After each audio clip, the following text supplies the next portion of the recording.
વડોદરા શહેરની રેક્સટોન કંપનીએ નદીમાં કેમિકલ છોડ્યું હોવાનો ખુલાસો થયો છે। કંપનીએ ઇંક છોડતા વિશ્વામિત્રી નદીનું પાણી લાલ થયું। મસિયા કાંસ કોટેશ્વર થઈને પાણી વિશ્વામિત્રી નદીમાં પહોંચ્યું હતું। પાલિકાએ રેક્સટોન કંપનીનું ડ્રેનેજ કનેક્શન કાપી નાખ્યું છે। મકરપુરા જીઆઈડીસીમાં આવેલી કંપનીના કૃત્યથી રોષ ફેલાયો છે। આ સાથે જીપીસીબીએ રેક્સટોન સહિત 3 કંપનીને ક્લોઝર નોટિસ ફટકારી।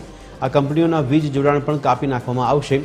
અગાઉ વાઘોડિયાના ધારાસભ્યએ સંકલન બેઠકમાં કલેક્ટરને આ મામલે રજૂઆત કરી હતી અને ભૂગર્ભ જળને દૂષિત કરતી કંપનીઓને તાળા મારવાની માંગ કરી હતી। ધારાસભ્યની રજૂઆત બાદ જીપીસીબી જાગ્યું છે।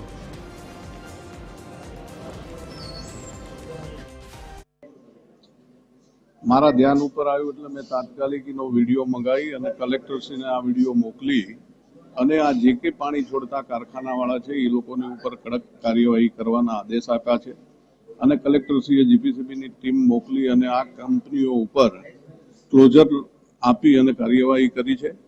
સરકારમાં પણ મેં પત્ર લખ્યો છે કે ભાઈ આવા લોકો ઉપર કડકમાં કડક કાર્યવાહી થવી જોઈએ।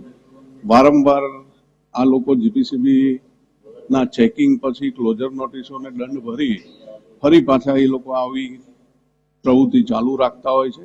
રાત્રે જે આગળ 3 કંપનીઓ પકડાઈ હતી અને ગઈકાલ રાત્રે ક્લોઝર નોટિસ ફટકારવામાં આવી છે। એ યુનિટો કાલે અથવા પરમ દિવસે એનું પાવર કનેક્શન કપાઈ જશે। ટોટલ કેટલી કંપનીઓ સામે આવી છે? 3 કાર્યવાહી 3 કઈ કંપનીઓ છે? નામ પછી તમને જણાવી દેશું। એક વખત પાવર કપાસ એટલે નામ જણાવી દેવામાં તપાસ ચાલુ છે। અત્યારે અમારી ટીમ ત્યાં છે, મકરપુરા જીઆઈડીસીમાં તપાસ કરી 2 ટીમ ત્યાં છે। કડક કાર્યવાહી કરી છે એટલે જેમ મને એમ એની તાત્કાલિક પાવર કપાઈ જશે।